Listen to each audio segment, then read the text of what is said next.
Thank you so much. எதுக்கு நான் thank you சொல்கிறேன்னா, நான் வந்து சோஷியல் மீடியாவில் Instagram and Facebook and Tinder இந்த 3 ஆப்லையும் வந்து டெலிகிராம், இன்ஸ்டாகிராம், ஃபேஸ்புக், டெலிகிராம் தென் 4 ஆப்ஸ்லேயும் வந்து என்கிட்ட பேசுகிற பர்சன்ஸ்க்கு வந்து ரொம்ப ரொம்ப நல்லவங்களாக இருக்காங்க. அந்த ரெஸ்பெக்டாக பேசுகிறாங்க. என்ன வேணும், என்ன நீடட் இருக்கோ அதை ஸ்ட்ரெயிட்டாக கேட்டுடுறாங்க. நான் வந்து முடியாதுன்னு சொன்னால் ஓகே, அதை புரிஞ்சுக்கிட்டு அதை அப்படியே விட்டுறாங்க. சில பேர் வந்து ஃபோர்ஸ் பண்ணுறாங்க. இப்போ நான் எனக்கு உங்கள்கிட்ட பேச விருப்பம் இல்லைன்னு சொன்னாலுமே என்ன ரீசன்ஸ் சொல்லுங்கள் கேட்டாங்க. நான் சொன்னதுக்கப்புறம் அவங்க வந்து பெருமையாக நினச்சிப்பாங்க. லைக் எப்படின்னா, நான் வந்து ஒரு பர்சன்ட்ட சொன்னேன் பயமாக இருக்குன்னு சொன்னேன். அதை அவங்க ரிப்பீட் சொல்லிவிட்டு ரீப்ளை பண்ணுறது எனக்கு ஒரு மாதிரி இருந்துச்சு. நான் என்ன நினச்சேன், ஏன்னா நம்ம பயமாக இருக்குன்னு சொன்னது அவங்க வந்து ரொம்ப பெருமையாக நினச்சிட்டாங்க போல இருக்குன்ட்டு டக்குன்னு நான் மெசேஜ் ரெடி பண்ணிட்டேன், என்ன பெருமையாக அப்படின்னு சொல்லிட்டு. ஆனால் இந்த மாதிரி பீப்புள்ஸ்லாம் இருப்பாங்க. லேடிஸை வந்து அடக்கணும், அடக்கி ஆகணும்னு சொல்லிட்டு மோஸ்ட்லி 99% வந்து இந்தியன்ஸ் அதிகமாக அப்படி தான் இருப்பாங்க பேசு. அதில் மிச்சம் மீதி ஒரு 10% 1% வந்து நல்லவங்க இருப்பாங்க. அதில் நிறைய பேர் நல்லவங்க நான் பார்த்தேன். அது ரொம்ப ரொம்ப ஹாப்பியாக இருந்துச்சு. ஃபேஸ்புக்கில் ஒரு பர்சன் வந்து பேசுனது நல்லா இருந்துச்சு. அவங்க வந்து ரொம்ப கோவப்படாமல் பொலைட்டாக வந்து பேசுகிறாங்க. நான் வந்து ஒரு ரீசெண்டாக ஒரு போஸ்ட் போட்டேன். என்னோட முதுகு வந்து ஃபோட்டோஸ் எடுத்து போட்டேன். எனக்கு வந்து மாடல் பண்ணுறது ரொம்ப பிடிக்கும். அதனால தான் நான் அந்த ஃபோட்டோ போட்டேன். அதை அவங்க பார்த்துட்டு கோவமானாங்க. எதுக்கு கோவப்படுறீங்க அப்படின்னு கேட்கும்போது இந்த மாதிரி சொன்னாங்க. சில விஷயம் சொன்னாங்க. அதெல்லாம் நான் ஷேர் பண்ண விரும்பலை.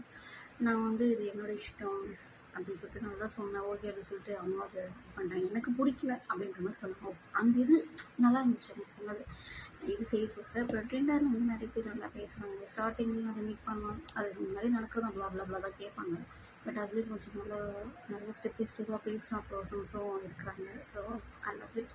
இன்ஸ்டாகிராம்லேயும் சரி, ஃபேஸ்புக், டெலிகிராம்லையும் அதே போல் தான். ரெஸ்பெக்டாக பேசணும்னு சொன்னால் ஓகே சொல்கிறது புரிஞ்சுக்கிட்டு பேசுகிற பர்சன்ஸும் இருப்பாங்க. சில பேர் காய்ச்ச பர்சன்ஸும் இருப்பாங்க. ஏன்னா நான் வந்து கொஞ்ச நாள் வந்து டெலிகிராமில் ஃபோட்டோ வந்து எவ்ரி ஒன் பார்க்குறதுக்கு வச்சுருந்தேன்.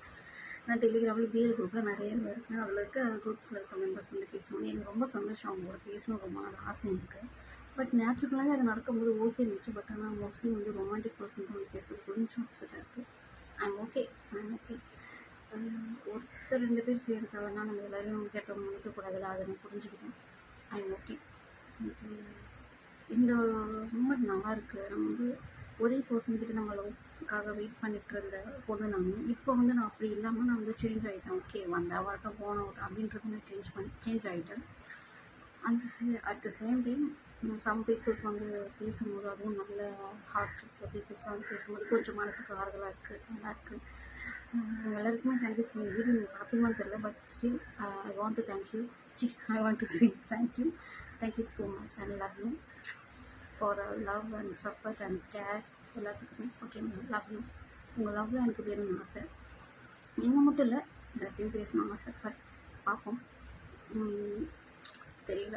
எல்லாத்தையும் பேசணும் ஆசை தான். ஆனால் வந்து பயம் இருக்க தானே செய்யும். பயம் மீன்ஸ் நீங்கள் ஒரு ஆம்பளைன்றதுனால பயப்படணும், மற்றபடி வேறு வேணும் சரிங்களா?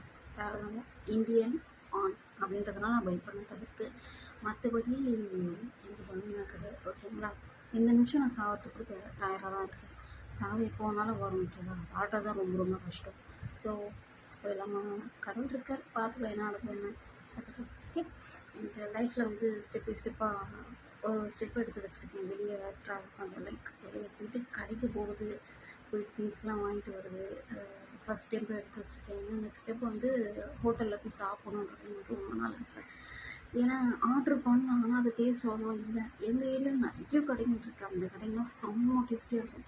ஆனால் வந்து நான் போய் வாங்கணும், அதுதான் ஒரு பிரச்சனை. எனக்கு போய் வாங்க ரொம்ப ரொம்ப ஷை டைப். நான் முதல்ல வாங்க வீடு கிட்டவே இருக்கிற கடையில் வாங்குவேன்.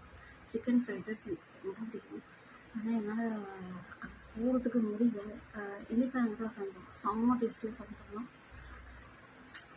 லைக் போயிட்டு வாங்கணும்னு ஆசையாக இருக்குது. ஒரு நாள் கண்டிப்பாக இதெல்லாம் நடக்கும். தனியாக போயிட்டு ஹோட்டலில் சின்ன சின்ன கடைங்கள்லாம் போயிட்டு நல்லா ஹெல்த்தியாக ரொம்ப வேண்டாம். வாரத்தில் ஒரு நாள் நான்வெஜ் வாங்கி சாப்பிட்ணும் ஆசை. பார்ப்போம், ஆசையாக இருக்குது. ஒரு நாள் நடக்கும். Love you, bye.